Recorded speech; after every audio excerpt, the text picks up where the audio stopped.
Siddharta Vardarajan has made a YouTube video on what he calls the Israel model and why it would be dangerous for India to follow some supposed model of this sort.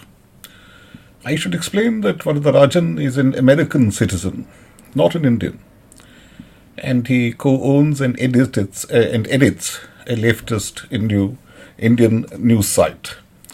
So his perspective is from the left. His nationality is American.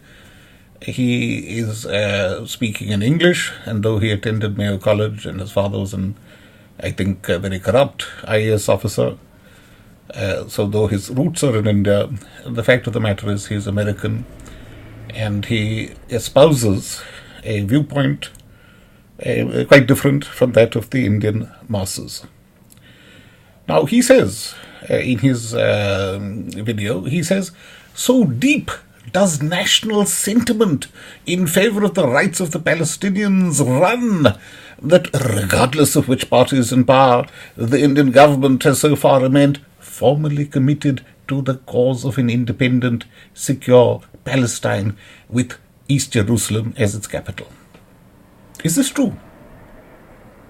Is it really a fact that when Jawaharlal Nehru, that when he became Prime Minister, is it true that the Indian government was committed to the cause of an independent, secure Palestine with East Jerusalem as its capital? Is that true? No. India recognized Israel in 1950. It had declared independence in 1948. But and Nehru said, well, we're somewhat a little bit late in recognizing the independence of Israel, but it's an accomplished fact. It is something de facto, and de jure we do recognize it, as does the rest of the world, because Israel does exist.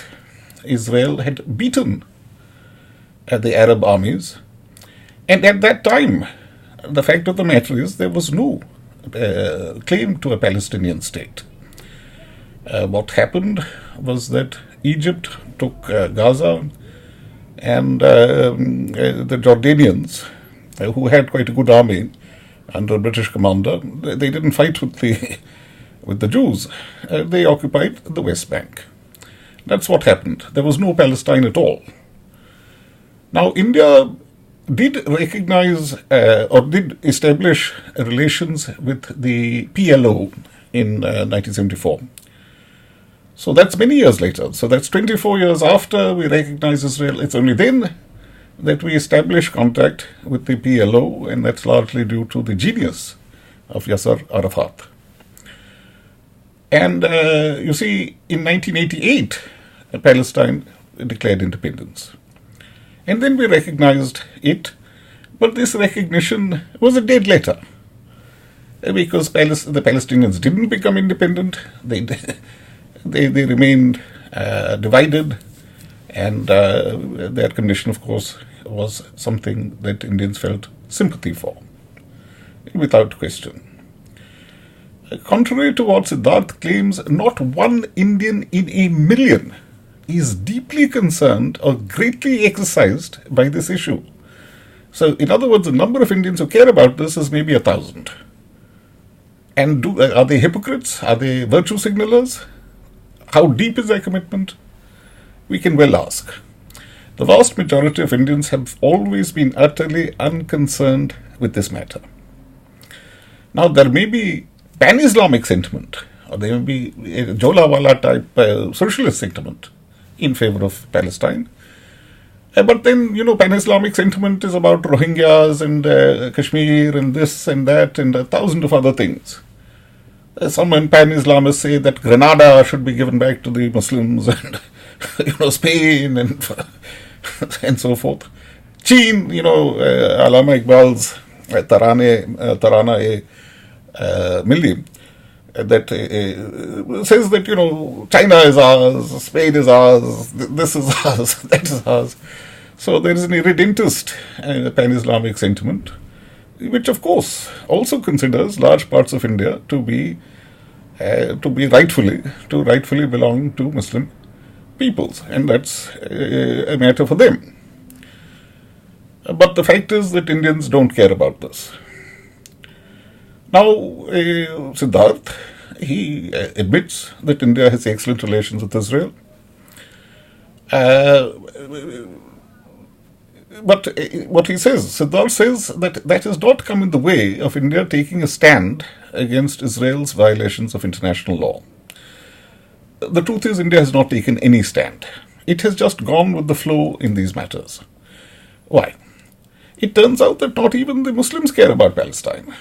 You see, the first Indian senior man, it was Missile Man Abdul Kalam. He, I think, was the first senior figure to shower praise on Israel and describe it as a model to be emulated. This didn't stop him being elected President of the Republic. Now, Siddharth says, against this background, it is not hard to understand why the videotaped remarks of the Indian Consul General in New York, celebrating the so-called Israel model, that this has proved so controversial. What's the truth? See, the diplomat was in New York, and he was speaking to Kashmiri Pandits who had emigrated, and they are quite well-to-do.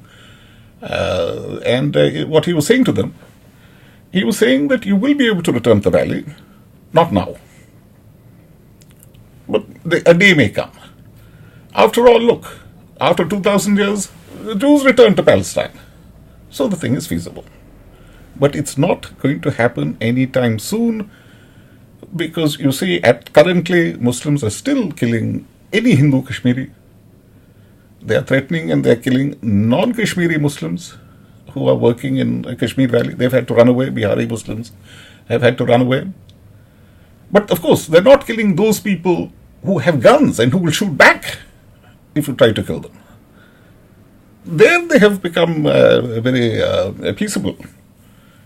But obviously, if the Hindu Kashmiris, the Kashmiri Pandits, if they think it's safe to go back now, please don't. No. Because like the situation that the Jews would have faced if they had been so foolish as to go unprotected and return to their holy land, they would have been slaughtered. So don't go now. Maybe later on, after 2,000 years, 1,000 years, maybe then. That's all that the diplomat said. He didn't say you can't go back. He said, no, inshallah, you'll go back. That after 1,000 years, maybe. So that's all that's really happened here. I'll take a break now, and I will continue my remarks in a moment.